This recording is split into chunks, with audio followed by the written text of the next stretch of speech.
पापा आए हुए हैं मेरे। आपके पिता की गर्लफ्रेंड, ये आपकी माँ की ही आत्मा। बागेश्वर धाम बहुत परेशान कर। ये दो में से कोई है। राधा की पूछनी थी और राधा को क्या होगा, बुखार आ रहा हो? मुझे ऐसी आरू वगैरह लगा दी। आपकी पत्नी को लब चल रहा है मोबाइल पर।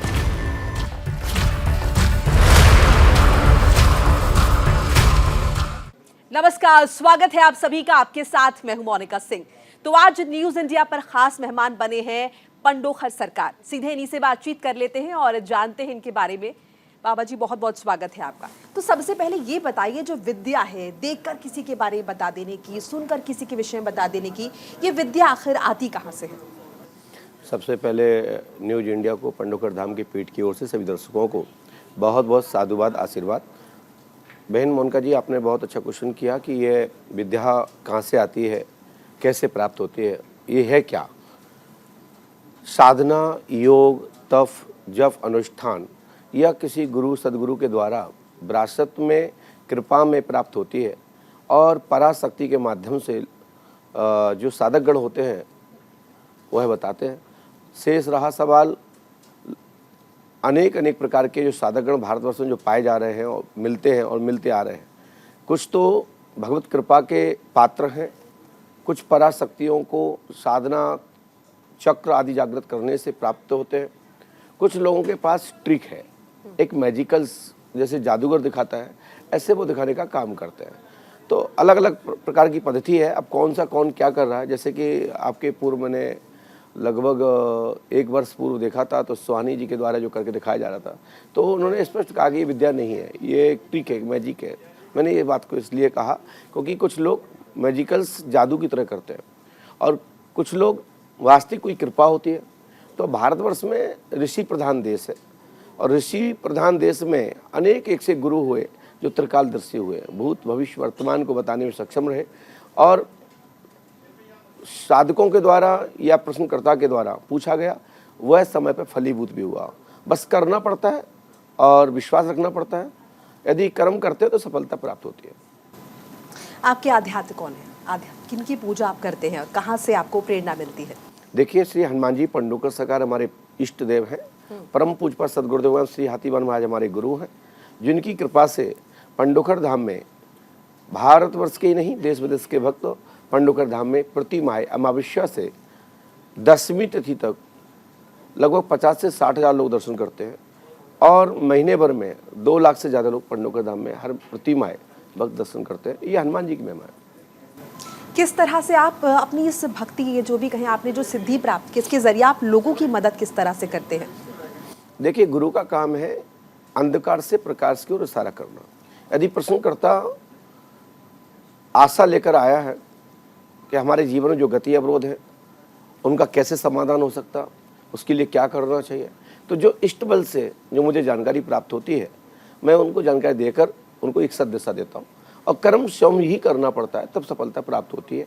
और ये गुरु कृपा ही है। श्री हनुमान जी महाराज के विशेष पावर से पंडोखर धाम के तीर्थ का जो पावर है, उस पावर में, उस भूमि में जो आकर्षण है, जो वहाँ की मिट्टी में पावर है, वहाँ की मिट्टी को जो नमन करते हैं तो वहाँ से पॉजिटिव एनर्जी प्राप्त होती है।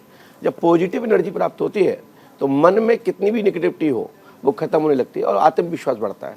जब आत्मविश्वास बढ़ता है तो सफलता प्राप्त हो जाती है। तो क्या बचपन से ही आपको ऐसा लगता था कि आपको लोगों की मदद करनी है, सिद्धि बचपन से ही आपको प्राप्त होने लगी थी, या फिर कोई खास समय आया जब आपको अचानक से ऐसा आभास हुआ कि अब शायद आप लोगों की मदद कर पाएंगे, सक्षम है, या वो सिद्धि जो है आपने प्राप्त कर ली है?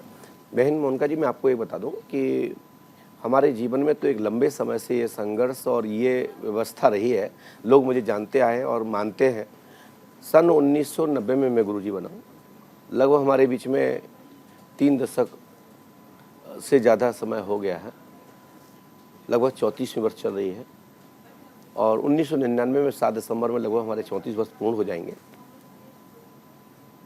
तो ये खास यही है कि जब समय समय पे कोई ऐसे सैंपल होते हैं, कोई पूछने वाला आता है और वो पूछने में वाले व्यक्ति को खोई हुई चीज़ मिल जाती है। परेशान व्यक्ति यदि अपने आप को स्वस्थ और निरोग समझने लगता है, यही एक चमत्कार है। बाकी के तो हर पल पंडोकर धाम में कोई ना कोई चमत्कार घटता ही रहता है, जो अकल्पनीय और विश्वास करने के लिए सहज लोग तैयार नहीं होते।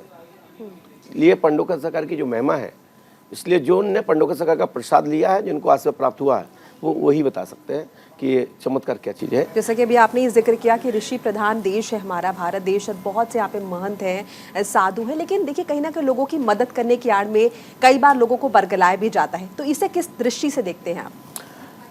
देखिए, सनातन धर्म और 21वीं सदी, 21वीं सदी में यदि विज्ञान के युग में और आज के प्रखर विज्ञान के युग में, जो वर्तमान का 21वीं सदी जो चल रहा है, इसमें यदि युवा का धर्म कर्म की ओर आकर्षण हुआ है, परिवर्तन धर्म के प्रति हुआ है, हमारे चाहे बेटा हो, चाहे बेटी हो, चाहे बहन हो, चाहे कोई भी हो, बड़े बड़े लोग तो जाते थे, कथाएं सुनते थे, वार्ता सुनते थे, तीर्थ यात्रा जाते थे, लेकिन सबसे ज़्यादा युवा जा रहा है।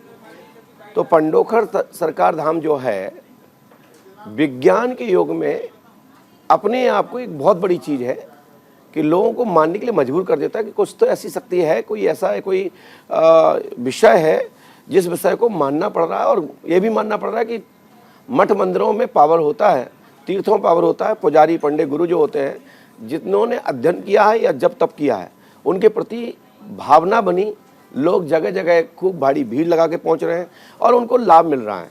तो ये सबसे बड़ा ही चमत्कार है, 21वीं सदी में लोग मान रहे हैं। जी, 2024 का ये साल चल रहा है, चुनावों का साल है, आम चुनाव हो रहे हैं, भविष्यवाणी आप अक्सर करते रहते हैं, लेकिन ये भी आपसे जानना चाहेंगे, आपको क्या लगता है, आपके मुताबिक इस बार किसकी सरकार बन रही है? देखिए, मैं राजनीति के विषय पे मैं इतना ही कहूँगा कि इस समय केंद्र सरकार में मोदी जी की सभी को आवश्यकता है। इस समय मोदी ही प्रबल है, भारतीय जनता पार्टी प्रबल है। मध्य प्रदेश में तो मैं अभी कहूँ तो चुनाव हमारे यहाँ हुए हैं, उसमें भी भारतीय जनता पार्टी की आगे सीटें आ रही हैं। और पूरे दुनिया में जिस तरीके से वोट जो डाले जा रहे हैं, जो परसेंटेज आ रहा है, और जिस तरह से जो लहर है राम राज्य की, इस समय सनातन धर्म का बोलने वाला है। और इस समय चक्र एक परिवर्तित हुआ है, योग बदला है, उस योग में राम राज्य की स्थापना होने वाली है। तो यानी आपके मुताबिक आपने भविष्यवाणी कर दी है कि मोदी सरकार ही आ रही 2024 में? बिल्कुल, हम गुरु हैं, गुरु होने के नाते, और अपने मठ मंदिरों को, अपनी परंपरा को सुरक्षित रखने के लिए हम सभी लोगों ने अपील भी की है, सनातन धर्म मजबूत हो। इसलिए हम तो आप लोगों से यही कह के जा रहे हैं कि पुनः केंद्र सरकार में भारतीय जनता पार्टी होगी। अच्छा, ऐसा अतीत में इस तरह की खबरें कई बार आई हैं कि कोई एकाध भविष्यवाणी जो है आपकी पूरी नहीं हो पाई है, तो इस विषय में क्या कहना चाहेंगे? क्या हमेशा सारी भविष्यवाणियां जो हैं वो पूरी होती है, या कई बार कुछ नहीं भी हो पाती? मोनिका जी, मैं आपको बताऊं मेरी बहन कि 100 में 100% सभी मनोकामनाएं पूरी नहीं होती है। सर्व किसी के बारे में सर्व कोई नहीं जानता, परंतु 99% ही मैं मानता हूं कि सफल होता है, और 100% यानी 100% में ईश्वर होता है। तो ईश्वर तो हम है नहीं, तो 99% यदि 100 में से 99% यदि रिजल्ट आ रहा है तो अच्छा है, 1-8% नहीं आ रहा है तो उसमें चिंता का विषय नहीं है। हमारे यहाँ जब परीक्षाएं होती थी तो हम लोग 63% में उत्तीर्ण होते थे और फर्स्ट डिवीजन मानते थे, लेकिन अब तो 99 पॉइंट का खेल है कि हमारे 100% का यदि पेपर है तो 100% ही आना चाहिए। तो मैं इतना ही कहूँगा कि जितने लोग मिलते हैं उनमें से यदि पंडोकर धाम में 80% लोगों के भी काम हो रहे हैं तो बहुत अच्छा है। अच्छा, धीरेन्द्र शास्त्री के साथ किस तरह के संबंध है आप, क्योंकि सुर्खियों में अक्सर आप रहते हैं उन्हें लेकर? देखिए, धीरेन्द्र मेरा छोटा भाई है और सनातन के लिए काम कर रहा है, तो हमारे अच्छे संबंध है, लेकिन कुछ चीज़ों पर विचारधारा की जो व्यवस्था है, तो उस विचारधारा को लेकर के कभी कभी हम उनके प्रश्नों पे क्वेश्चन मार्क खड़ा करते हैं। जिस तरह से वो बचपना करते हैं उस पर हम कमेंट जरूर करते हैं कि भारतवर्ष का कोई साधु नहीं रहेगा, कोई संत नहीं रहेगा, कोई नेता नहीं बचेगा जिसको मैं नंगा ना कर दूं। तो उसमें तो हम भी है ना, कोई साधु संत ने जवाब दिया हो ना दिया हो मुझे इससे कोई मतलब नहीं है, लेकिन हम साधु संतों को प्रणाम करते हैं, नमन करते हैं। संत हमारे आदर्श है और जिनकी कृपा से लोग मुझे पूछते हैं, लोग मानते हैं कि पंडोकर सरकार एक संत कृपा के धनी है, तो हम संतों के प्रति नहीं सुन सकते। तो उस विषय पर हमने धीरेन्द्र को फटकार भी लगाई और अपनी सोशल मीडिया की साइट से हमने ये भी बोला है कि ये गलत बात है। यदि आप साधु संतों को नंगा करते हैं तो साधु संत हमारे गार्जियंस हैं, हमारी पहचान है। जैसे आदमी की एक पहचान माँ बाप होते, तो मैंने भी कहा जब तुम साधु संतों को नंगा कर दोगे तो मैं भी आप सबको नंगा करने की दम रखता हूँ। बिल्कुल। और आपको नहीं लगता कहीं ना कहीं इन सब बातों का ये जो आपसी तकरार है, इसका फायदा जो है बाकी जगह मिल सकता है, और कहीं ना कहीं लोगों के अंदर जो भावनाएं हैं, जो लोग एक्सपेक्ट करते हैं, गुरु की दृष्टि से देख रहे हैं, लोग आप में आस्था रखते हैं, तो उस पर असर पड़ेगा इसका? बिल्कुल सही कह रहे हैं आप बहन। मैंने जब इस प्रकार की व्यवस्था बनी नागपुर महाराष्ट्र में, श्याम मानव के द्वारा उनके ऊपर शिकंजा कसा गया और तब ये नागपुर से भाग करके आए, अपने गुरु की दुहाई दी, ये दुहाई दी, वो दुहाई दी, लेकिन हम सब लोगों ने एक साथ उनको घेर लिया। इसलिए घेर लिया क्योंकि समस्त सनातन धर्म की बात है, सनातन धर्म की रक्षार्थ की विषय की बात है और वहाँ सत्य की बात है। तो मैंने कहा कि धीरेन्द्र शास्त्री भलाई नहीं बता पाए, मैं बताने को तैयार हूँ। श्याम मानव का आमना सामना हमने ही किया था न्यूज़ नेशन के माध्यम से, और भी अनेक चैनलों पर मैंने श्याम मानव को कहा कि मैंने तो धीरेन्द्र को देखा नहीं कि पर्चा कैसे बनाते हैं, लेकिन हम बनाने के लिए तैयार हैं, बताने के लिए तैयार हैं। उस दौरान हम सब लोगों ने सनातन धर्म का जो आलोचना हो रही थी, सनातन धर्म के ओट में जो गेम हुआ, जो बाद में पता लगा कि बचने के लिए उन्होंने सनातन धर्म का जो एक संरक्षण प्राप्त किया था, उसमें हम लोगों ने कहा नहीं, सनातन धर्म की बात है, हिंदुत्व की बात है और देवी देवताओं की बात है, तो मैं जरूर अपने धीरेन्द्र की मदद करूंगा। और उसमें साधु संतों ने मदद भी की थी, हमारे श्री रामदेव बाबा जी ने भी मदद की थी, हमारे और बड़े बड़े जितने भी साधु संत हैं, मथुरा से, वृंदावन से, अयोध्या से, चित्रकूट से, हम सब लोगों ने मिलकर के, ग्वालियर से सभी लोग जितने संतगण थे, उस दौरान धीरेन्द्र को बचाने का प्रयास करके और श्याम मानव का मोर्चा को मैं कहता हूं कि कम्युनिस्ट और अनेक प्रकार की जो भारतीय संविधान के अंतर्गत रह करके अनेक प्रकार की जो मिशनरियां हैं, जिनकी संस्थाएं हैं, वो आए दिन सनातन धर्म का विरोध करती हैं, मठ मंदिरों का विरोध करती है, भगवान का विरोध करती है। ठीक है, भगवान हनुमान जी तो आते नहीं, हनुमान जी की कृपा से, राम जी की कृपा से, बाकी वाली कृपा से या किसी देवी देवता की कृपा से कोई साधक तैयार होता है, और वो जब साधक तैयार होता है तो वो अपने अंदर जो ऊर्जा होती है, उस ऊर्जा के माध्यम से लोगों का कार्य करने का प्रयास करता है, लोगों की मनोकामना के लिए विश देता है, आशीर्वाद देता है और लोगों को सफलता मिलती है। तो हम इस विषय पे एक ही कहेंगे, जब भी कोई राष्ट्र की बात है, सनातन धर्म की बात है, तो हम साथ साथ हैं, लेकिन हमारा विरोध इस बात का है, कोई भी हो, चाहे वो उसके अंतर्गत मैं स्वयं क्यों नहीं आता हूं, हम भी यदि उसमें आते हैं तो हमारा भी विरोध होना चाहिए। सनातन धर्म के अंतर्गत जो शक्तियां हैं, जो मंत्र शक्ति है, पराशक्ति है, देव है, देवंत है, पितर है, इत्यादि किसी भी देवता की कृपा है या किसी भी देवी की कृपा है तो बहुत अच्छा है, उसका कोई विरोध नहीं है। हमारा विरोध है कि आप ट्रिक एंड मैजिक लोगों को बेवकूफ मत बनाएं, जिससे यदि पकड़े गए तो सनातन धर्म विजित होगा, हमारे साधु संत बदनाम होंगे, हमारे मठ मंदिर बदनाम होंगे, और कुछ लोगों ने किए भी, उसका परिणाम आज तक हम लोग भरपाई नहीं कर पाए। लेकिन 21 सदी में ये हमारे लिए अच्छा रहा कि युवाओं का परिवर्तन धर्म कर्म की ओर हुआ। हम उनको विश्वास उनका खत्म नहीं कर सकते और उनको हम अंधकार की मोड़ में नहीं ले जा सकते, जिससे कि वो युवा ये कहे कि मेरा धर्म खोखला है।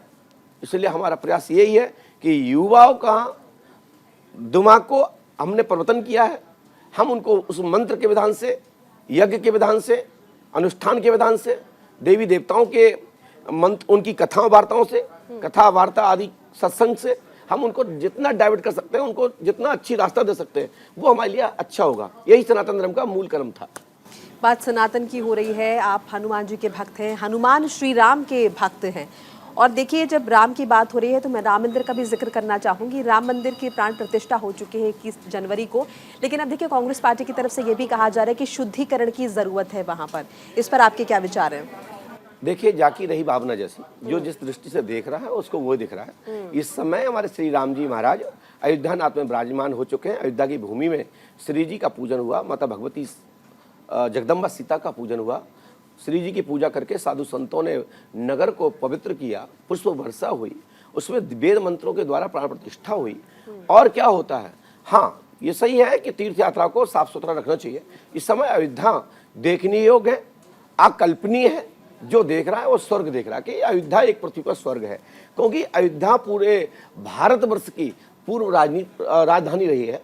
तो जैसी राजधानी होना चाहिए, श्री राम जी की जो राजधानी होनी चाहिए वो अयोध्या है, जाके देखें।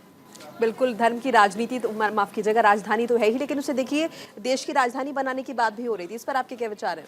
क्योंकि प्रभु श्री राम जी हमारे आराध्य हैं और इस सृष्टि के पालन करता है उनके द्वारा ये निर्मित है, ठीक है। और हमारे राजा हैं महाराज दशरथ जी, जो चूड़ामणि चक्रवर्ती जो थे, वो 10 दिशाओं में विजेता रहे हैं। चाहे तो वो देवासुर संग्राम रहा हो, चाहे पृथ्वी का कोई भी युद्ध रहा हो, और जहां से सूर्योदय होता है और अस्त तक, चाहे वो किसी भी देश की सीमाएं लगती हों, वो सब भारत भूमि है और भारत भूमि की राजधानी अयोध्या रही है। यदि ऐसा सोच रहे हैं तो सब लोगों के लिए, सभी से मेरी अपील भी है कि सब लोग इसमें समर्थन करें और अयोध्या देश की राजधानी होना चाहिए, क्योंकि राम जी हमारे आराध्य हैं और राम जी हमारे श्री परमात्मा स्वयं नारायण, स्वयं अखिल ब्रह्मांड रक्षक श्री राम जी महाराज अयोध्यापति यदि राम राज्य के रूप में जब स्थापना हुई है, तो राम राज्य के रूप में पूरे भारतवर्ष की राजधानी के साथ साथ हम तो कहते हैं जिसका अनुसरण कर सके, जितने देश अरब मिलना चाहते हैं आके हमारे भारत में मिले और अयोध्या के साथ आनंद ले। बिल्कुल, जैसे बहुत सारे धाम ऐसे भी हैं जहाँ पर अलग अलग पर्चियाँ निकालकर लोगों के साथ, लोगों के लिए भविष्यवाणियाँ की जा रही हैं, तो इस पर आप क्या राय रखेंगे? मैं इसमें तो यही कहूँगा कि ट्रिक मैजिक नहीं होना चाहिए। यदि शक्ति है तो उसका स्वागत है और मैं समर्थन करता हूँ। और मैं ये भी कहता हूँ कि शक्तियाँ संसार में ना होती तो साधु संतों कोई पूछता नहीं। यदि पराशक्ति नहीं होती तो इस संसार में कोई मंदिर मठ मंदिर नहीं जाता। यदि ग्रंथों या शास्त्रों का कुछ उसमें नहीं होता तो कोई अवलोकन भी नहीं करता।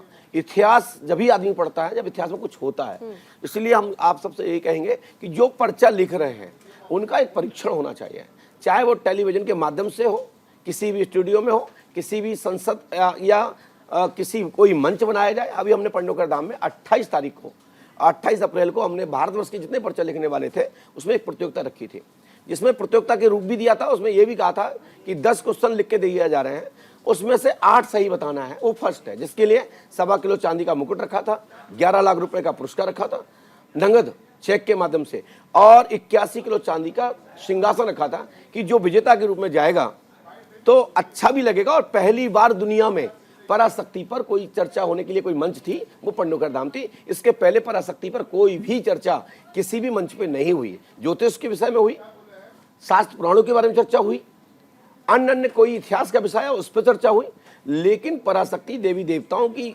मंत्र विधा पर या त्रिकालकता पर दुनिया में कोई भी सभा हुई तो पंडोकर धाम है। उसमें हमने जब आमंत्रण किया सोशल मीडिया के माध्यम से, क्योंकि व्यक्तिगत पत्र देते तो ये होता कि गुरुजी ईर्ष्या मत बुला रहे हैं, एक ही को बुला के उसको टारगेट कर रहे हैं। हमने भारतवर्ष के को एक आह्वान किया कि जितने भी पर्चा लिखने वाले हैं और देश विदेश में भी हैं तो वो भी आए। यदि के मेडिकल जादू में भी कोई ऐसा करता है तो वो भी पंडोकर धाम आए। पंडोकर धाम में 200 नाम लिखाए गए, 200 नाम में से कोई भी नहीं आया। और पंडोकर धाम में आज भी मुकुट रखा है और सिंहासन भी रखा है, 11 लाख का चेक भी रखा है, लेकिन कोई ना चेक ले जा पाया ना मुकुट ले जा पाया। तो मुझे तो लगता है कोई पर्चा नहीं लिखता, सीधे सीधे ट्रिक और मैजिक है और लोगों को बेवकूफ़ बनाने का काम कर रहे हैं। अगर मैं आपकी बात करूं, आपके बारे में भी बहुत मतलब प्रख्यात है, आप भी बहुत आपके बारे में चर्चा होती है, तो असल में क्या किस तरीके से, मैं मानती हूं कि आपने कहा कि सिद्धि प्राप्त की है आपने योग किया है, लेकिन फिर भी अगर हम क्यूरोसिटी में हमारे दर्शक अगर जानना चाहे कि किस तरीके से आप किसी को भी देखकर, क्या आप उसका चेहरा पढ़कर या हाथ देखकर किस तरह से आप बताते हैं? ये तो बहन मोनिका जी ये वक्त और समय बताएगा कि हम चेहरा पढ़ते हैं या मन पढ़ते हैं या क्या है, ये तो समय का इंतजार करिएगा। और यदि ऐसा शुभ अवसर कभी प्राप्त हुआ तो निश्चित ही आपको पता लग जाएगा कि पंडोकर साकार किसे कहते हैं। नहीं, जैसे बहुत सारे आपके अनुयायी भी आपको इस वक्त सुन रहे होंगे, तो अगर आप उनके लिए बताना चाहें कि क्या तरीका है जिसके जरिए आप लोगों की मदद कर पाते हैं? हमारा एक ही तरीका है, श्री हनुमान जी पंडोकर साकार को प्रणाम करो, उनको नमन करो, उनसे प्रार्थना करो और ईश्वर पर विश्वास रखो। अंततः सत्य यही है कि ईश्वर से बढ़ के कोई नहीं है। यदि आपका विश्वास, आपकी श्रद्धा आपके इष्ट के प्रति है तो सफलता 100% प्राप्त होगी। यदि आस्था श्रद्धा नहीं है तो सफलता मिलना असंभव है। हम भी कुछ बोल दें तो भी सफलता प्राप्त नहीं होगी। कर्म प्रधानता है, कर्म करोगे सफलता सुनिश्चित है। जी, बहुत सारे ऐसे साधु संत हैं, महंत हैं जिनकी वजह से हिंदू धर्म आज भी बचा हुआ है, बहुत सारे ऐसे भक्त हैं, लेकिन इन सब के बीच ऐसे भी बहुत सारे लोग हैं जिनकी वजह से धर्म को लेकर जो है गलत तरह से प्रचार हो रहा है या फिर गलत एग्जाम्पल सेट हो रहे हैं, तो ऐसे लोगों के लिए आप क्या कहना चाहेंगे? देखिए, साधु संत जो अच्छे हैं, जो हमारे आदरणीय हैं, प्रातस्मरणीय हैं, उनको तो मैं नमन करता हूँ, उनके ऊपर कोई टिक्का टिप्पणी नहीं है। जो हमारा विषय है उस विषय पर मैं यही कह सकता हूँ कि जो हमारी विधि है, जो हमारा विधान है, जो हमारी ब्रह्म विद्या है, जो हमारा तरीका है, वो इस विधा को मैं लगभग 34 वर्ष से 3 दशक से ज़्यादा समय से मैं पंडोकर धाम में सजो के और सुरक्षित रखा हूँ। लेकिन भारतवर्ष में अब तो लगभग 500 से ज़्यादा लोग पर्चे लिखने वाले हो गए। अब आपको हम सर्च करिएगा कंप्यूटर पे, लगभग 10, 20 तो 25 तो ऐसे ही मिल जाएंगे। एक बार किसी बाबा का नाम लिखो पर्चा लिखने वाले, तो 10-25 लोगों की आप सब लिस्ट सूची आ जाती है दरबारों के नाम पर। सच यह है कि ये ट्रिक है और मैजिक है, लोगों को बेवकूफ़ बना रहे हैं, गुमराह कर रहे हैं। इतनी सरल भी नहीं है ये विधा जो मेरे पास है, जो हम पर्चा लिख के देते हैं या जो बताते हैं, इतनी सरल भी नहीं है कि कोई हाल आज बैठे और कल पर्चा बनाने लगे और 2 घंटे में पूजा करके आए और पर्चा बनाना चालू कर दे। तो मुझे तो ये लगता है कि ये कोई ना कोई ट्रिक और मैजिक का उपयोग कर रहे हैं और लोगों को गुमराह कर रहे हैं। ऐसे लोग पकड़े जाएं तो कृपया निवेदन है और मैं अपील भी करता हूं कि ऐसे लोगों से सावधान जरूर रहिए और जब कोई पर्चा पढ़ते हैं, पढ़ाते हैं, लिख के देते हैं तो उस पर्चे को लैमिनेशन करके जरूर रखना चाहिए। चलिए, हमारी शुभकामनाएं आपके साथ है, तमाम आपकी भविष्यवाणियां जो हैं वो सच हो। और जो सबसे अहम बात आपने जिसका जिक्र किया कि जो है हमारी पॉजिटिविटी जरूर रहनी चाहिए, बनी रहनी चाहिए, और बिना कर्म के आप कुछ भी जीवन में हासिल नहीं कर सकते हैं। तो फिलहाल इस बातचीत में इतना ही। आप देखते रहिए न्यूज़ इंडिया। नमस्कार। पापा आए हुए हैं मेरे। आपके पिता की गर्लफ्रेंड, ये आपकी माँ की ही आत्मा। बागेश्वर धाम बहुत परेशान करती। ये 2 में से कोई है। राधा की पूछनी थी, और राधा को क्या होगा, बुखार आ रहा हो? मुझे ऐसी आरोप वगैरह लगा दी। आपकी पत्नी को लब चल रहा है मोबाइल पर,